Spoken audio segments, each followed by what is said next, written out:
Hey, welcome back. So we will now look at the media elements which are generally in Streamlit. So the three media elements which we need to be aware of is st.image is a method to display images which is being used here, and this one is just you can search any internet image on the web and just right click on it, copy image link address, and you can copy paste it here. And similarly st.video, I have used a YouTube video here, and if you go to YouTube video and a URL and just copy paste it here, that's what we are doing here. This one is also known as embedding a video into your web page. That's what we are trying to do here. And the other one is audio. For this we will be using something called SoundCloud. So from SoundCloud we will be we have some audio file that we are actually embedding into our website. So let's actually go and see how this would look like. So let me go here and do Streamlit media. Yep, so that's what we would be running here.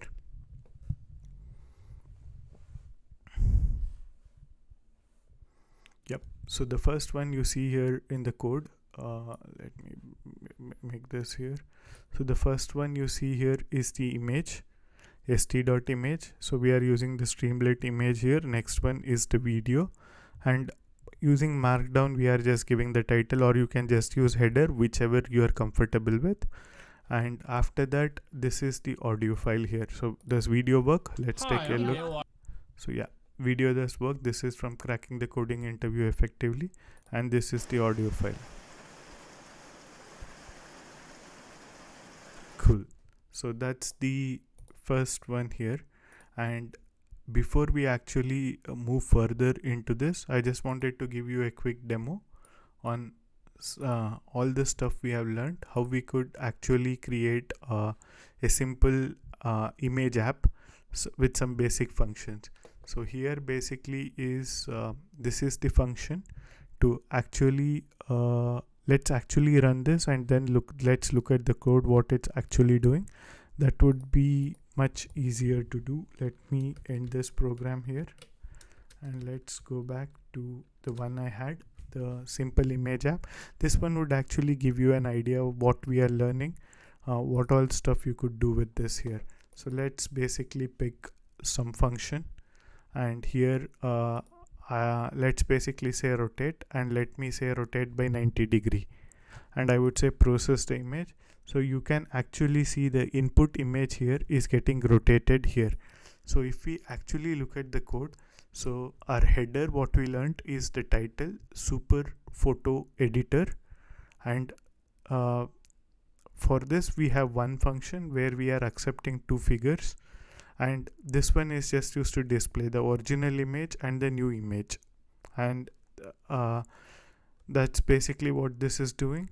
And if image file is not selected, basically it's gonna say image file is not selected, it's not gonna do anything. And if you actually upload an image file here, so let's actually look, if you don't select any image, you don't see any option.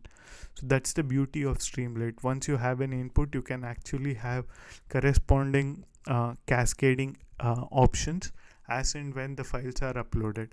So let's basically say this, once the image got updated, only then we basically see effect showing up here.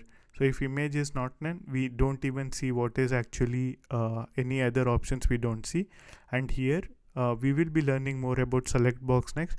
So select box basically is if you have a series of drop downs, which drop down you want to select, you can control that through select box if anyone's familiar with JavaScript. And once we have it, what are the effects? So if you say rotate, and that's basically what we are doing. So we created a slider.